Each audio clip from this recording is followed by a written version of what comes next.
વિકાસને ગતિ આપવા રાજ્ય સરકારનો મહત્વનો નિર્ણય મત વિસ્તાર દીઠ ધારાસભ્યોની ગ્રાન્ટમાં 1 કરોડ રૂપિયાનો વધારો. હવે 1.5 કરોડની જગ્યાએ 2.5 કરોડ રૂપિયા ગ્રાન્ટ મળશે.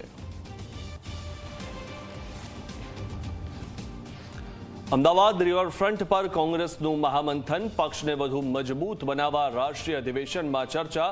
ખડગે બોલ્યા, જેઓ કામ નથી કરતા તેમણે રિટાયર થવાની જરૂર છે.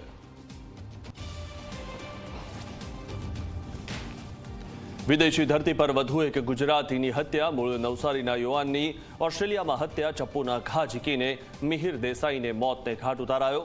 હાલ શંકાના આધારે ગુજરાતી રૂમમેટની અટકાયત. અમદાવાદના પાલડીમાં કપેરાજનો આતંક. 3 દિવસમાં 20 લોકો પર વાનરે હુમલો કર્યો. લોકો બારીબારણા બંધ કરીને ઘરની અંદર કેદ રહેવા મજબૂર.